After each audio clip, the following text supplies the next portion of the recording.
Salamat pa ninyo o maayong gabi kanatong tanan. Ang atong topic karon mahitungod sa mahal nga Birhen nga Maria. Santa Maria mao ang bag-o nga iba. Ang inahan sa hinigugmang apostol o disipulo sa Ginoo. Ang inahan sa simbahan. Kining atong hisgutan karon dili kini masabtan sa malaing tinuohan. Kita lang nga Katoliko ang nakasabot ni ini. Nganong di man sila kasabot ini? O nganong kita raman ang makasabot ni ini? So ato sa hisgutan ang Efeso Kapitulo 3 versikulo 10 mo kini ang gipadayag kanato sa balaan nga kasulatan. Nganong kini nga kamatuoran ang simbahan raman ang nasayon o ang simbahan ang nakasabot niini. Muna nga itong mabasa. O sa pagpakita sa tanang tao sa tinagong laraw sa Dios, sa nangaging panahon gililong kini sa Dios na maoy nagbuhat sa tanang butang, aron pinaagi sa simbahan masaylan karon sa mga pangulo o kagamhanan sa kalagitan ang kaalam sa Dios nga may nagkalain-lain nga paagi. So ang pangutana, asa man ato masayran ang kaalam sa Dios? Sumala sa atong nabasa. Kanang mga butang nga nalilong sa uban, kanang mga kamatuoran nga natago ilawom sa ilang galamahan sa malaing tinuohan, dili sila masayod ni ana, pero kitang mga sakop sa simbahan na itukod ni Kristo nasayod ni ini nga naman. So pala sa itong dibasa, kay pinaagi sa simbahan masayran sa mga tao ang kaalam sa Dios. Mauna nga nganong dili sila makasabot sa atong hisgutan karon, kay dili man sila kabahin sa simbahan. Okay. So,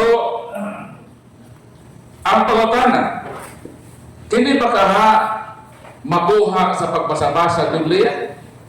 Kaya maro may rason nila yung tinuohan. Nakasabot ni, kaya nagbasa-basa ng Bible. Ang tubag, 2 Corinto Kapitulo 3. O sabi giingon sa balaan ng kasulatan, 2 Corinto Kapitulo 3, sumuon ni ang atong mabasa dinhi sa balaan ng kasulatan.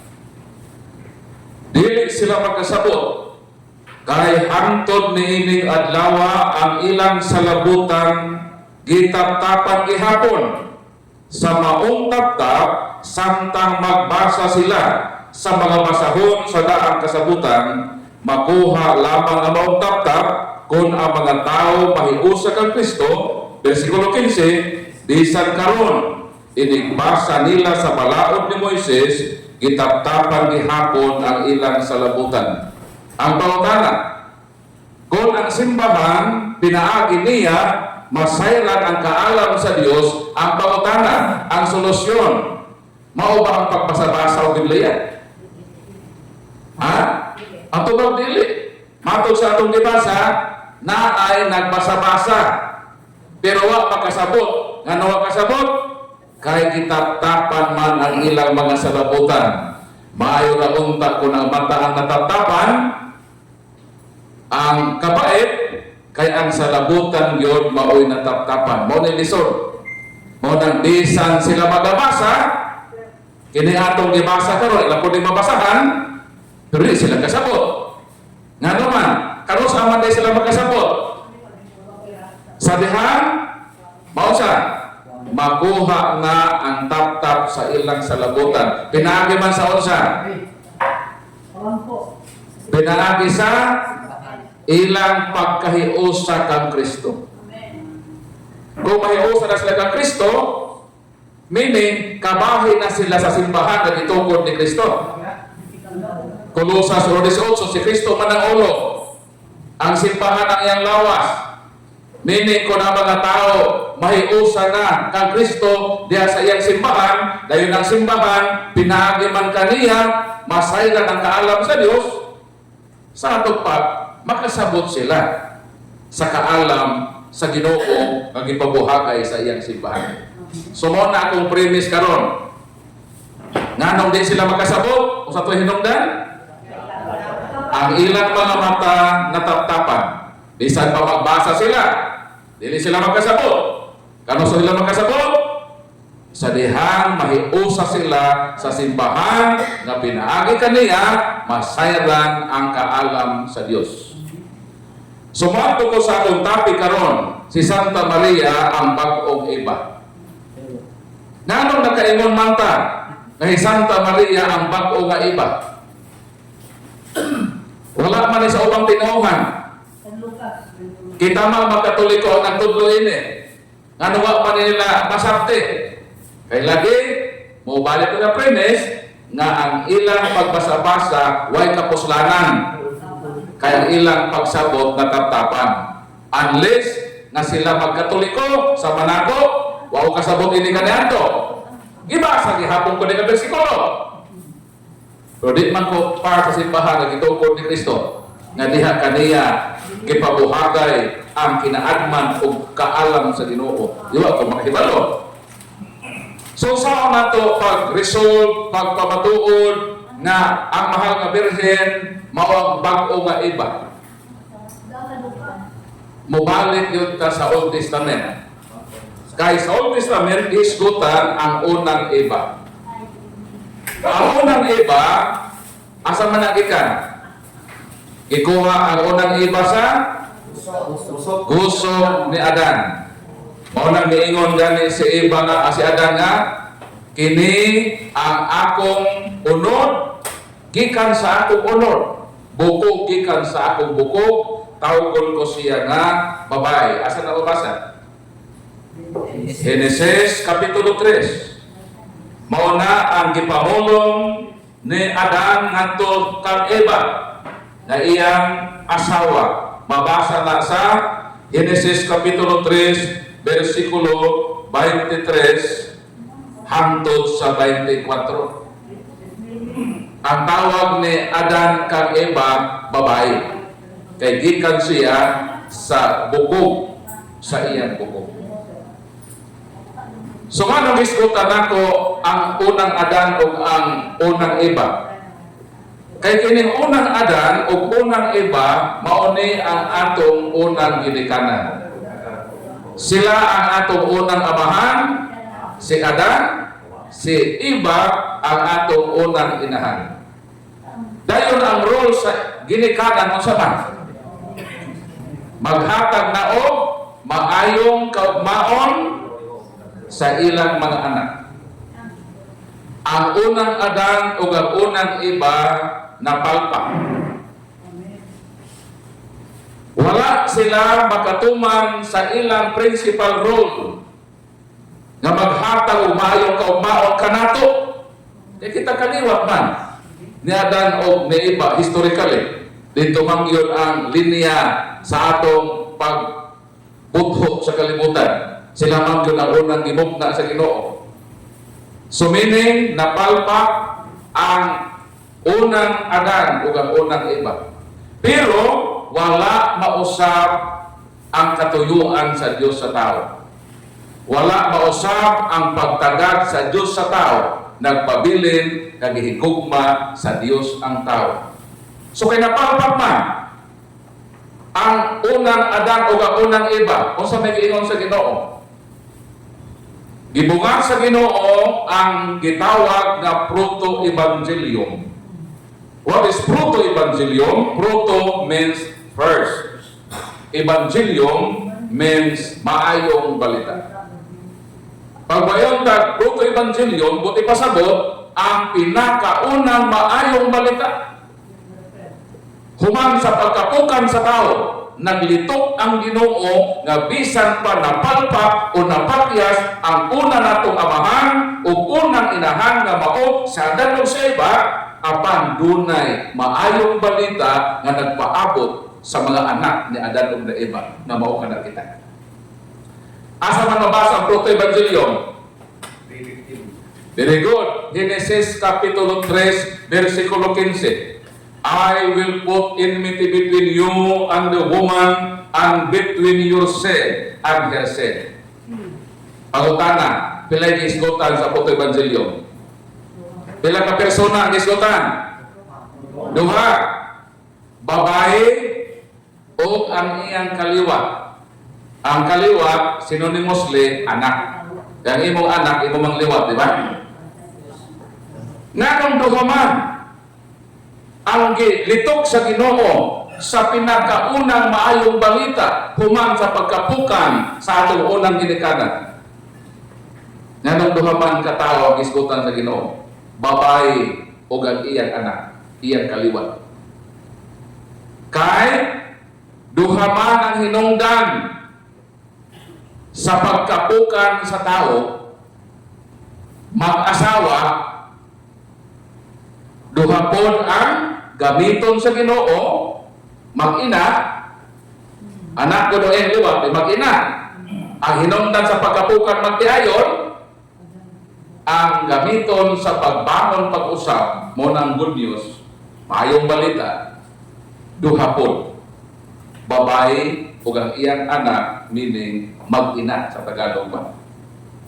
So kinsa man gililong man sa taas na kapanahunan, meaning walay kasayuran ang tao kung kinsa ang isgutan diha sa proto-evangelium ng mga personahe. Mo nang giingon sa atong gibasa nga bersikulo Efeso 3:10, nagililong kini sa daghang kapanahunan. Apang tinaagi sa simbahan, unsa to? Nasayran sa tibuok kalibutan ang kaalam sa Dios. Ug wa nahibawo ini ang tanan kay naay problema lagi. Nataptapan ang salaputan.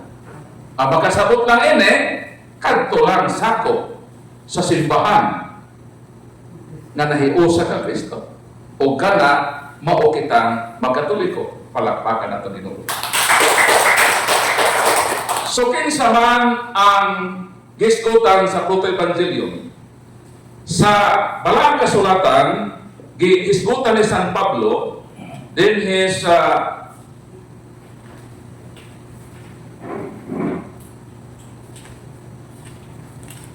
unang Korinto Kapitulo 14 mga Kapitulo 15, mga versikulo 45 kapag 47. Ako basa ko na.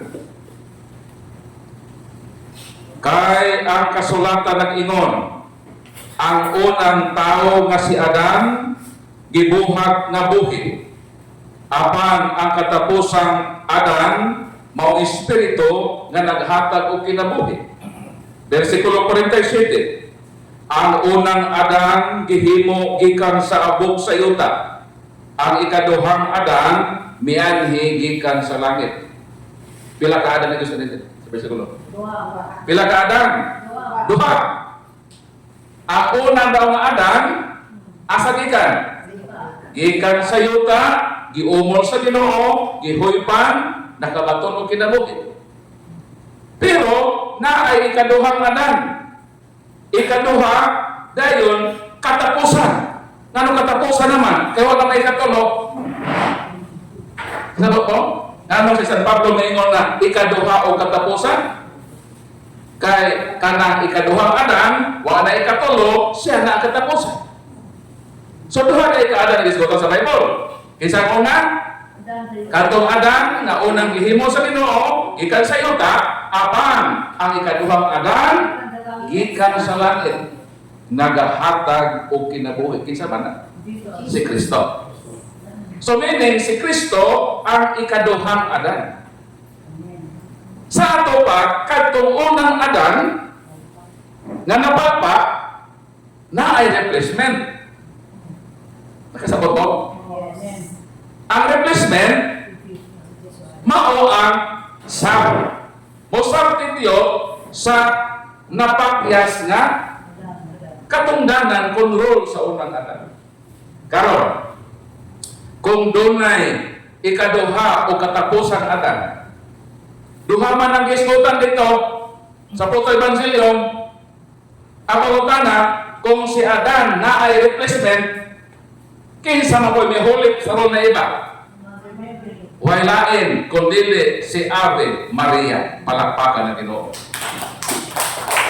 So klaro og tataw nga si Santa Maria o si Ginoong Jesucristo ang replacement ni atong unang Adan o ni atong una nga iba.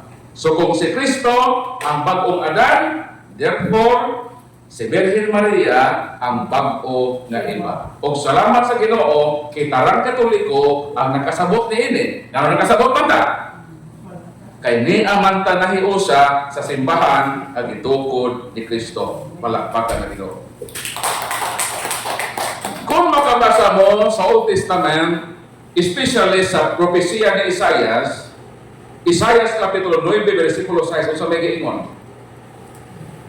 Pasaurat ang propesya ni Isaias. Kay related ni sa role ni Kristo, isip mao ang ikaduha nga Adan. Isaias 9:6, more than atong mabasa. Natawo ka nato ang usa ka bata.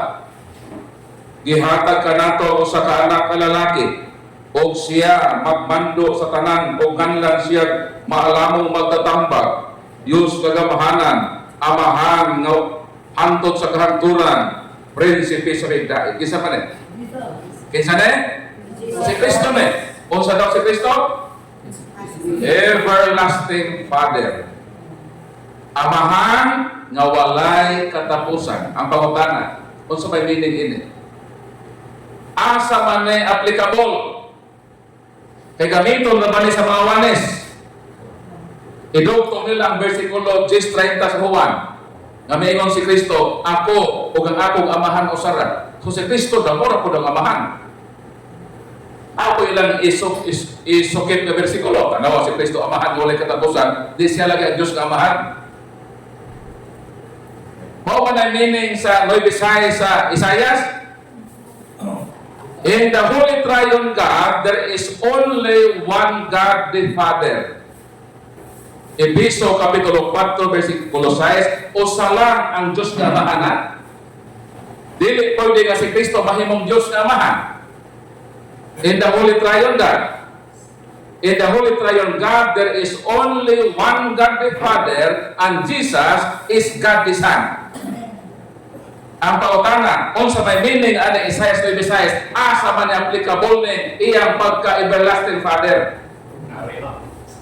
Kining Isaias 9:6, propesya man eh. Kining ang tagna, applicable ni sa pagkabag-ong Adan ni Kristo. Di ba si Adan mao man ang amahan sa katawhan? Di ba si Kristo mao man ikaduhang Adan? Sa ato ba si Kristo, nahimo nga bag-o natong amahan in replacement sa role ni Adan. Di niya applicable nga si Kristo nahimong Diyos nga amahan. Kay nabasa nga amahan nga walay katapusan. Ang konteksto sa iyang pagkaamahan related na sa iyang papel as New Adam. Si Kristo amahan nato. O siya ang atong walay katapusan amahan kay siya man ang bag-o o walay katapusan nga Adan. Kaya na may katulungan Adan, si Kristo naman, in replacement sa unang Adan. So kung si Adan amahan, si Kristo nahimong amahan. Kung si Eva inahan, siya may ang bagawan na iba. Therefore, si Mama Mary ang bag-ong inahan sa katawhan. Palakpakan natin dito. O giproibahan kini sa duha ka bersikulo sa Biblia. Dinhi sa Gospel of St. John, kaduha ka beses si Kristo mitawag kang Mama Mary nga babae. Ang pautana nga nawa man tawag ang inahan. Nganong sa duha ka bersikulo, Juan 2:4, Juan 19:26. Duha ka beses ni Kristo gitawag ang iyang nanay nga babae, wala tawag ang inahan. Sa Griego na ay word sa inahan gitawag mater. Mao na istorya ta alma mater.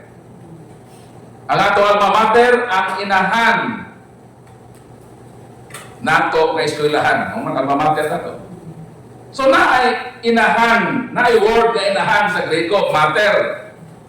Pero ano wa man nagamitan ni Kristo in address sa Mama Mary, gitawag man niya sa duha ka bersikulo nga gunay, meaning babae.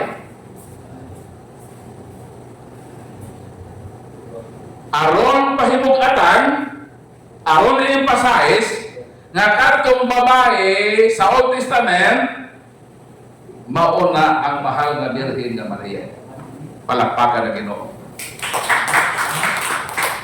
Wa na magpasabot nga way respeto, kundi gigamit lang ni Kristo ang unang tawagan sa unang Adan o unang Eva. Musa ka tawag ni unang Adan sa unang Eva? Ha? Babae. Karon sa kasi Kristo man ka ikaduhang Adan. Ang bagong Adan. Si Mary ang bagong Eva. Giritin nilang ilang tawagan.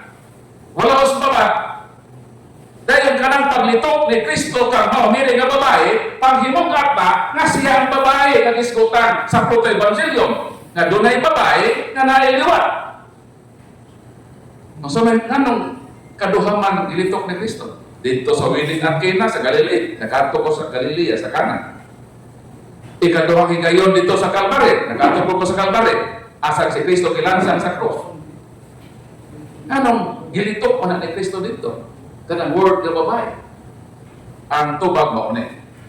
Sa Hinis sa Juan Kapitulo 2, mo na ang senaryo. Nahukdan na o bino ang kinasal.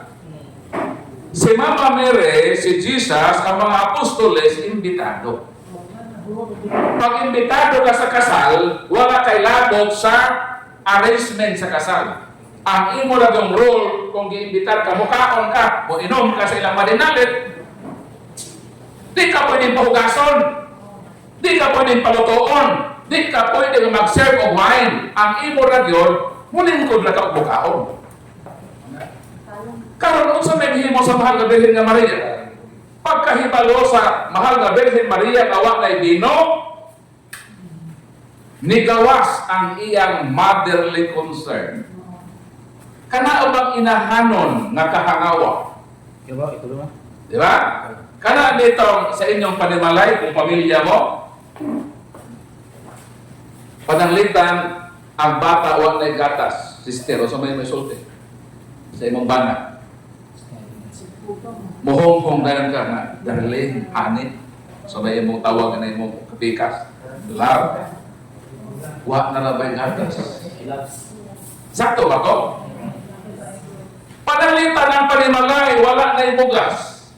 O sa mandahimo sa nanay, di ba mo dool kang tatay nga darling, wala na lang ba ibugas? Dito sa kasal sa Cana, kanang kinaiya sa pagkananay, may tumaw na dito sa wedding at Cana. Miingon si Mama Mary, wala na sila dito. Inahano na, motherly concern na. Dito sa wedding at Cana, may act si Mary as the new Eve. Ang iyang role as the new Eve, o bagong inahan, may tumaw. Ningon siya kang Kristo, wala na itino. Every time na mo act si Mary as the new Eve, mo reply si Kristo as the new Adam. Di siya babae.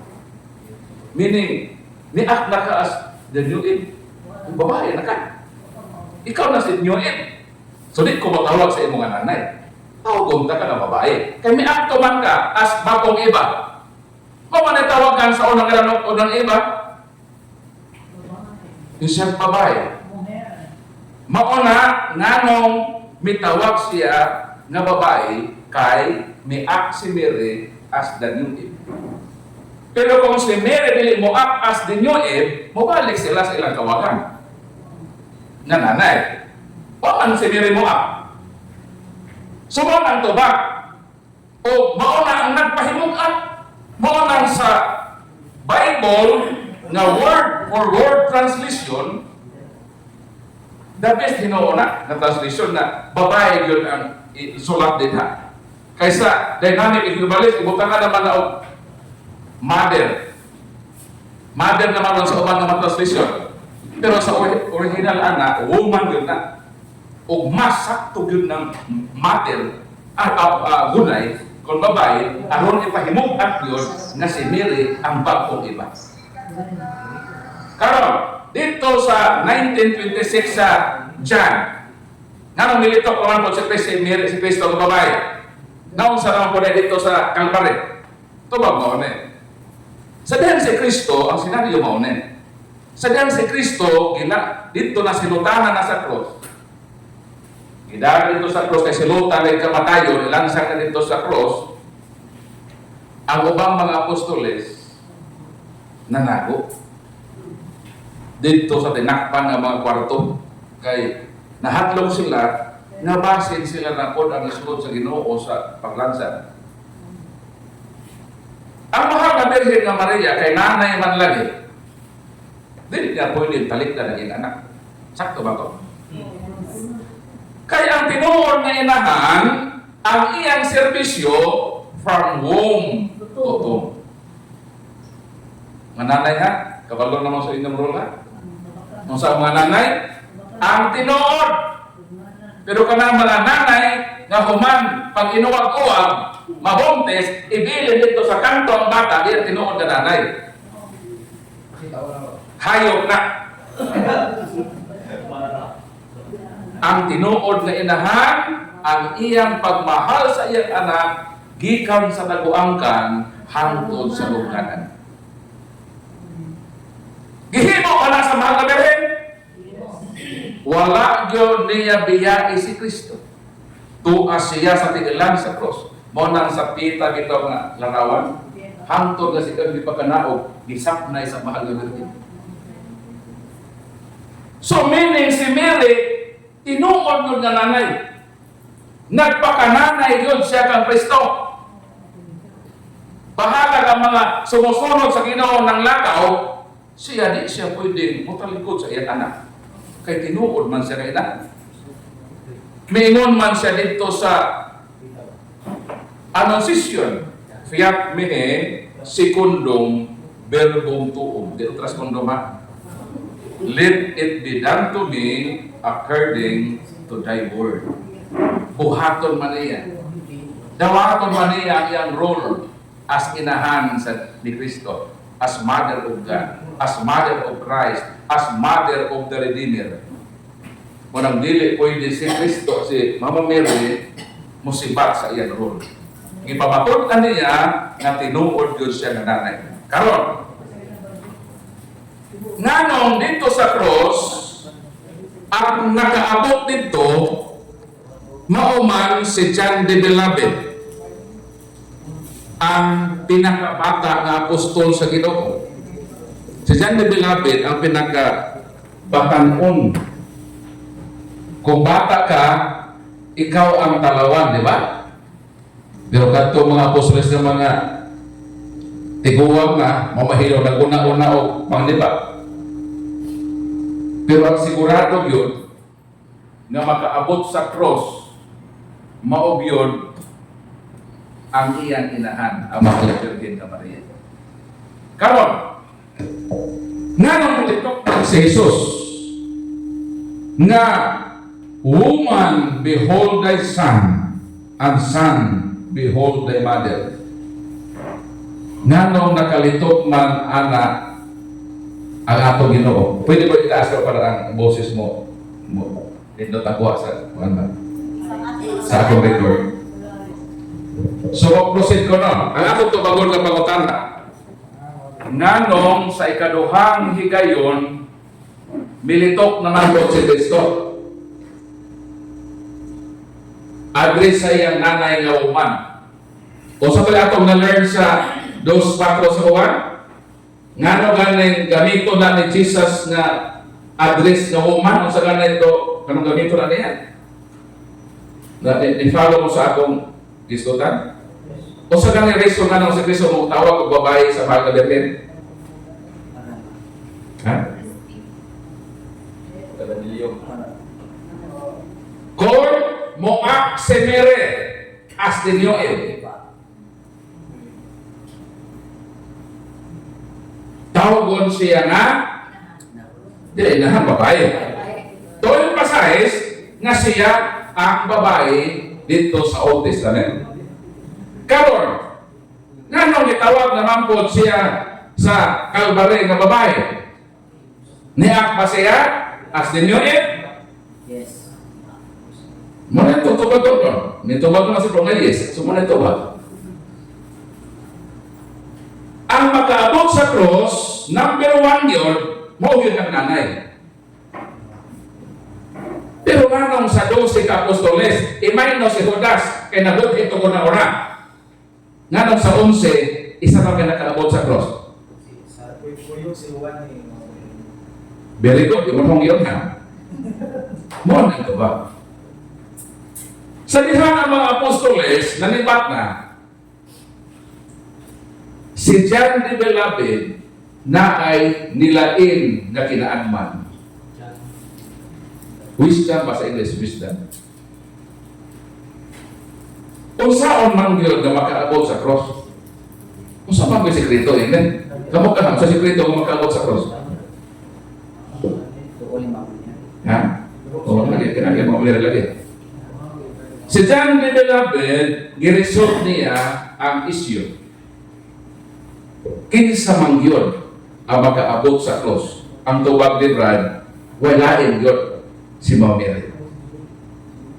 So ang ihimo ni John the Beloved, ang iyag yung ubanan, dili itong mga apostoles. Kaya sigurado man, ang siguro man iyag yung ubanan. Isa siguro nga makaabot sa cross, ang iyang inahan. So sa ato ba, dito ko sa inahan mo uban. Dito mo uban na ato mga musibat. So meaning, dito sa Kalbaryo, nung nakaabot sa John the Beloved, ang importanteng person, mauna siya, ang mahal na Birhen na Maria.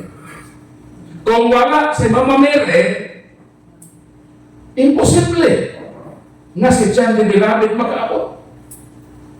So meaning, nakaabot si John the Beloved dito sa cross, credit na sa mahal na Birhen na Maria.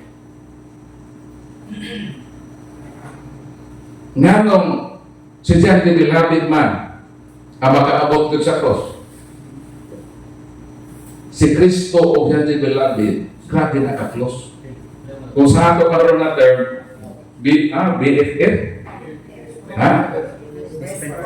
Kaysa makurong sa mga apostoles, kana sa John the Beloved, magpauraray na sa dukhan sa Ginoo.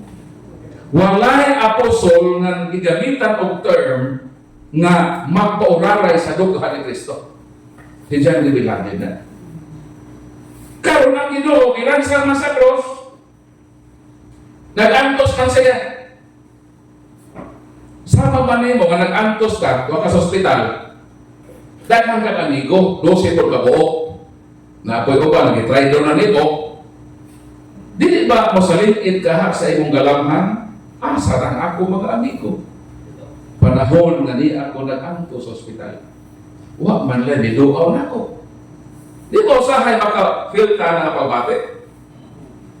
O ka na pagbati, tawhanon na. O si Kristo, tinuod man na tao. Dito sa cross, ibati na ni Kristo. O bitaw may ingon siya na nanong gitalikdan. Italikod naman ang uban. Ang wa mo talikod sa mamili naman. O katong may uban sa mahal na Birhen.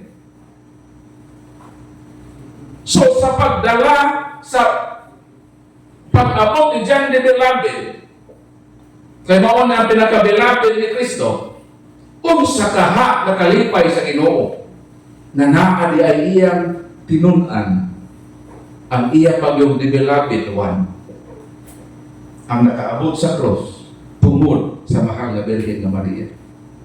Maunang gilitok ni Kristo ang mga pulong Woman, behold thy son. Kung sa may meaning anak? Anak o babae, tanawa ang imong anak. Kanang anak, iso na si Kristo ha? Si John the Beloved na. Kung sa may meaning anak? Kanang pagka inahan sa mahal na Birhen kang Kristo, role na ni Kristo. Role na sa mahal na Birhen. Ang pagkainahan sa mahal na Birhen, sa pag-ilo ni Jesus, woman, behold thy son, ang meaning anak. Ikaw ang bagong Eva, dili lang ka kay akong inahan. Ang imong pagkananay extended.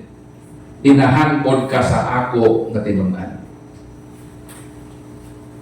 Meaning, kanang role ni Mary as mother of God, as mother of Christ, as mother of the Savior, as mother of the Redeemer, dili lang diha ang iyang role. Di lang siya kainahan sa Ginoo.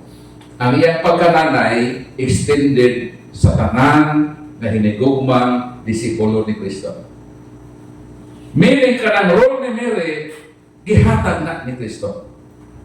Dito na gihatag sa Calvary. Mao na ang katapusang habilin ni Kristo.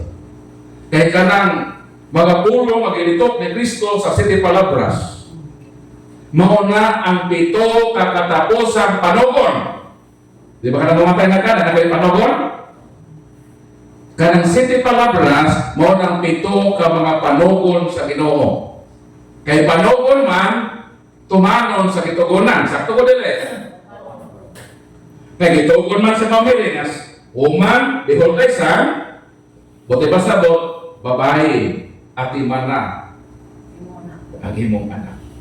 Son, behold thy mother. Nanong son man ang tawag ni Jesus, kang John the Beloved? Anak ba ni Jesus, ni John the Beloved? O sa mag-inon sa Mateo 2:50, whoever does the will of my Father in heaven is my brother and my sister. O sa daw? Si bisan kinsa nga nagtuman sa kabubukon sa akong amahan, akong igsuon. Sakto ko dili. Ang pagutana kong sakto, kanwa man tawag ni Kristo, brother, behold thy mother.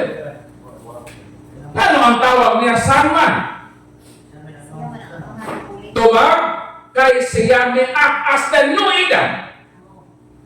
Amahan man siya. Then, ang tawag niya kang John, di ikaw brother. Son, behold thy mother. Son, ako si new Eden.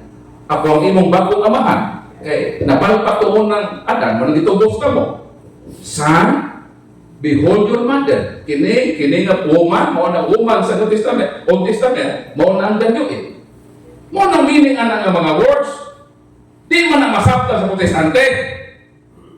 Kaya nagpasabasa na sila bersikulo, itaptapa man ang salabutan. Tapos sila makasagot.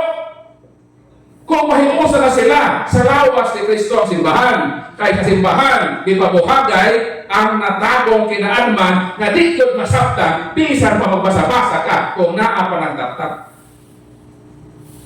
Doon sa samahan na Birhen, sa Mary, siya ang bagong Eva, siya ang atong bagong inahan, isip kapuli sa unang Eva na napalpak. O si Mary ang successful na bagong Eva para Ginoo. Last, nanong inahan man sa simbahan. Ang akong teksto ini, hapinan, premise na to, Episo Kapitulo 5, versikulo 23 hanggang sa 25, sa naging sa malang kasulatan. Si Kristo ang bana, ang simbahan, ang iyang asawa. O sa si Kristo? Bana. Ang church, ang iglesia, unsa? Asawa. So meaning, ang relasyon ni Kristo o ang iyang simbahan, ipagkasamag o magtiayon. Karon, sa di pa na ko ni pahimok-atan, sultihan na mo. Naninyo ko 36 anyos. Ang akong asawa 18 anyos. Katunga ra nako akong asawa. Pwede na lang mo akong anak unta. Ito na minong 18. Anak na rin tak. 18 na mo bata nato.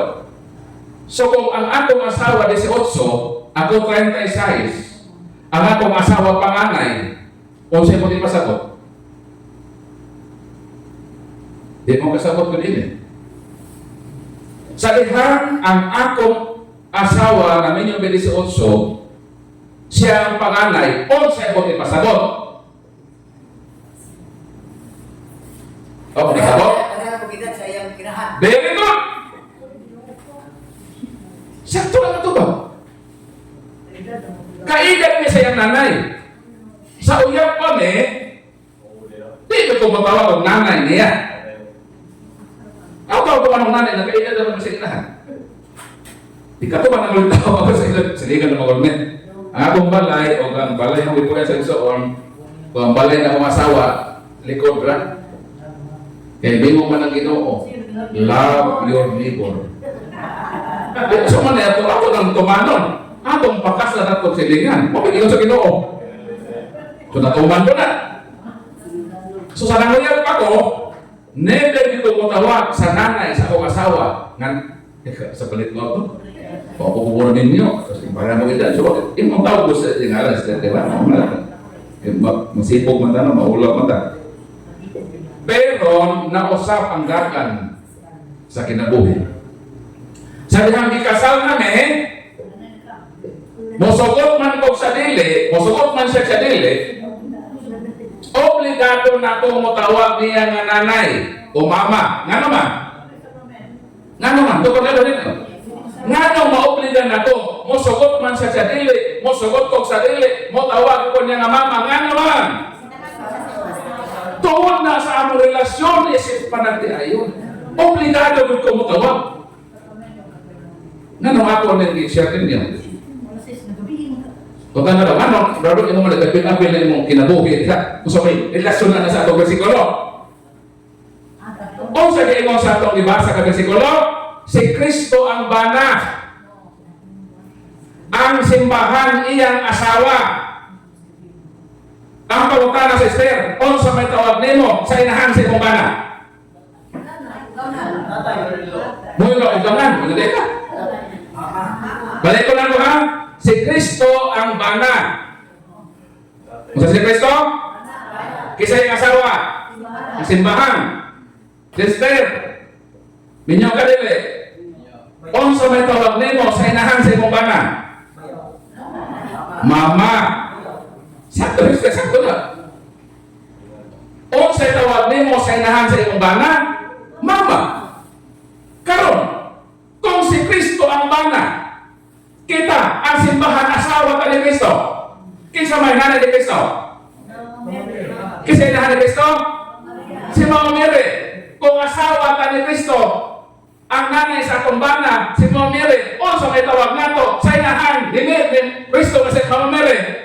Di mama, sa ato pa, ang simbahan, motawag yun na, sa inahan sa iyang bana, na mama, ang kaukan na maunit, nga nung di man kalito kay Iglesia yun eh. Nga nung di man kalito ang dili Katoliko yun eh.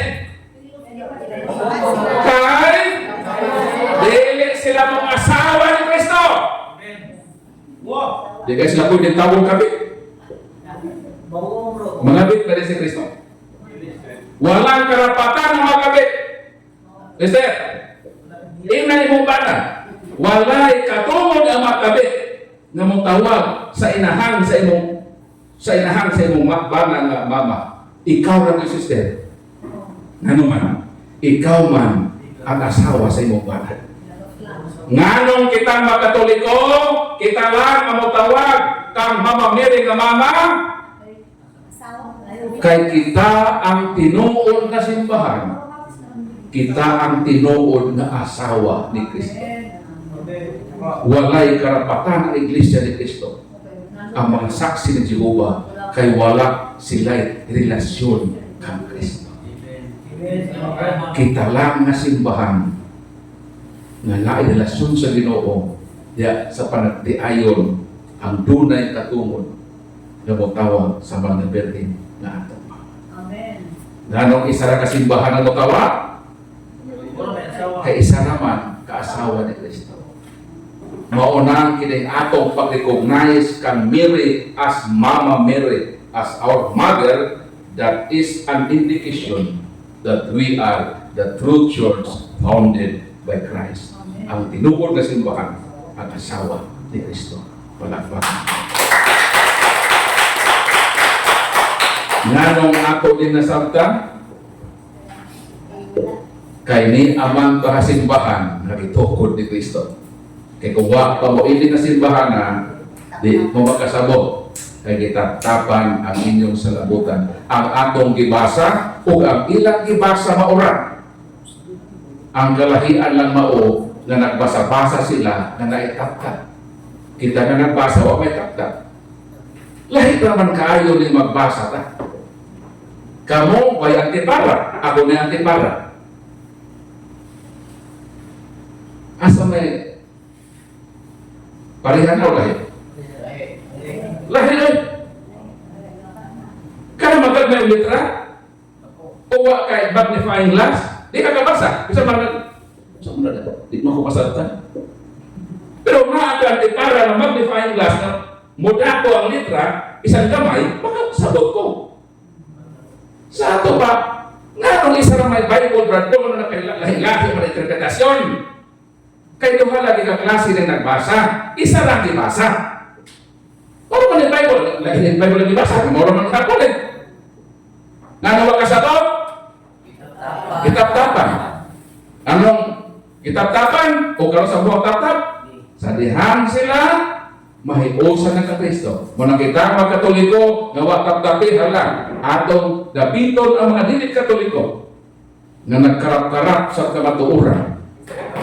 Nadini sila simbahan na tinukod, kaya ni adinhi ipabuhagay sa Ginoo ang kaalam sa Ginoo nga masabot ng pagtulunan. Daga salamat, kung bayan na bisa na, o mga pinaka.